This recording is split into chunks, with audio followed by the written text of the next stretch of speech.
I'm Ron Squire, welcome to highlights. So 2012 FSR World Trophy. Round 9 is the classic of all, the Belgian Grand Prix. One of the few circuits that is the longest on the calendar with 4.3 miles on the 20-corner track.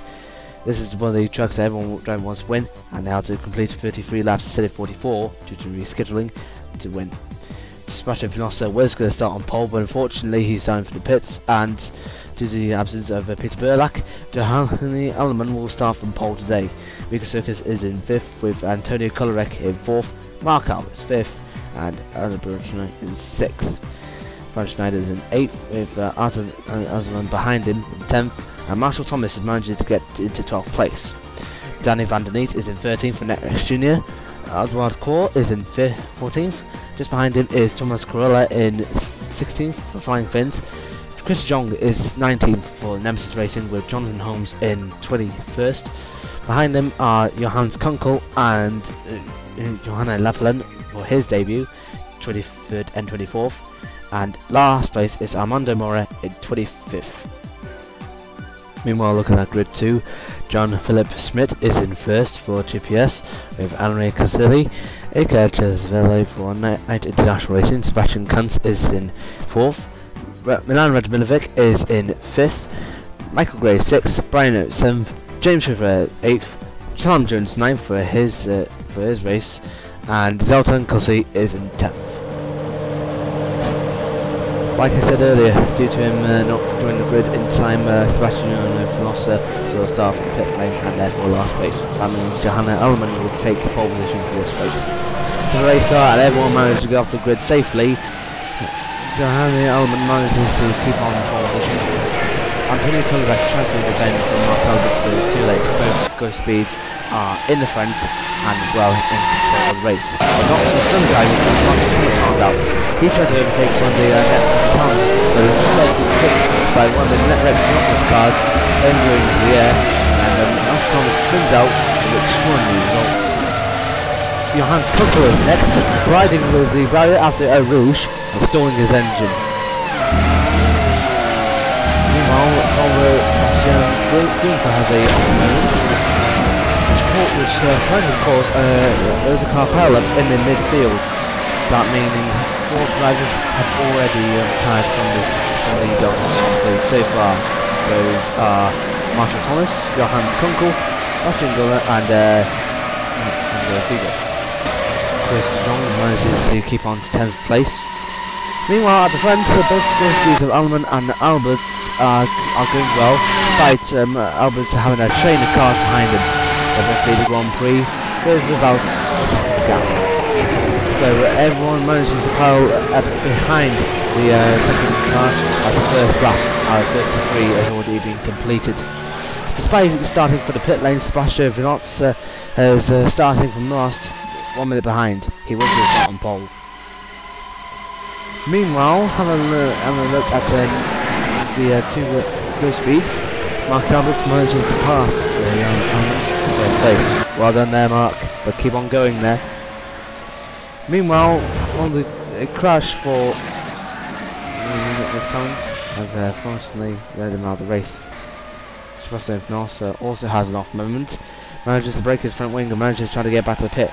Unfortunately, he had a suspension problem, which forces him to retire. Unlucky for him, and it was going to start on pole as well. Bit of disappointment. Meanwhile, Mika Circus has an off moment and crashes his pit car, and out of the race he goes. Meanwhile, Mark Alberts has a little bit of a tough moment, but manages to keep ahead of Allemann despite him getting closer up. Meanwhile, chasing Fischer for 6th, Frank Schneider tries every opportunity to get past the ATR development car, however failed. He tries to throw his left down in the last second, however, it's not good. Meanwhile, Mika Circus has another off moment, but unfortunately breaks his suspension as out of the race. Meanwhile, Jonathan Holmes is making progress as he goes up the field. He's currently 12th and is holding on to the position. This is one of the best positions for SJ Racing at the moment, and is hoping to keep it that way. But can he make it into the top 10? That's the team's main goal. Meanwhile, we go to one of the Fender racing teams. He has He has an offense after entering Lake Coombe and crashes out with extraordinary results.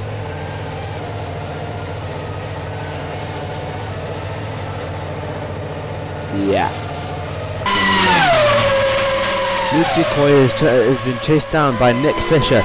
The manager of the car is not willing to give up his position for the 80-yard development car, so he's put get past and get a points advantage of him.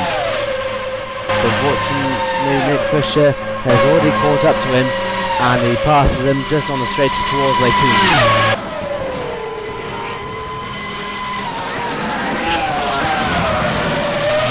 Nick Fisher manages to pass him despite Luke doing no good. Meanwhile, Chris John has an off moment permanently as he goes out of the race with a suspension failure. Bit of disappointment for the Peutherer and their nemesis racing team. Mark Alberts is leading comfortably at the front with Allman out of his sight. During a failed attempt to get past Luke Decoy, Nick Fisher spins off and manages to collide the front wing. Meanwhile, Luke Decoy also cuts the chicane. Nick Fisher tries to get back to the pits. Meanwhile, he lost his wheel as well. That means he could retire at the end of the race. Nick Fisher pits in for a new wheel and a new wing, but unfortunately it wasn't meant to be. His team decide out of the race he goes. Meanwhile, Antonio Colorecca is also trying to pit. That meant Alberts has taken the lead of the race.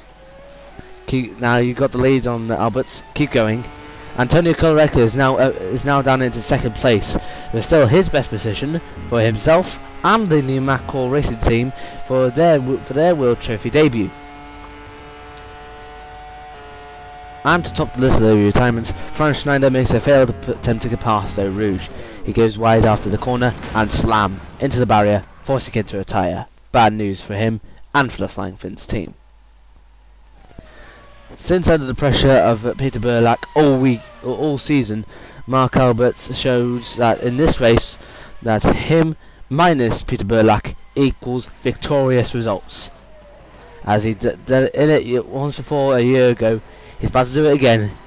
He comes through to win his first race of the season and his second race at Spa. A well-deserved result for him. And looking at the results from 1 to 10, Mark Alberts, Antonio Colorecca, Johanny Allemann, Luke Decoy, Franz Schneider, Ben Testing, Johanny Lopalan, Artem Azaman, Maurice Bracan and Edouard Corr.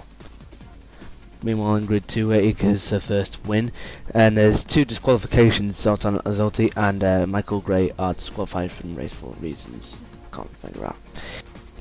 Looking at the Drivers' Trophy, Peter Burlack leads from Lepler. Alberts is in 4th, ahead of Tommy Nelson. Morin gets ahead of Bassel, and Colorecca manages to get into the top 10. In the Constructors, Twister leads ahead of Ghost Speed and GT Omega.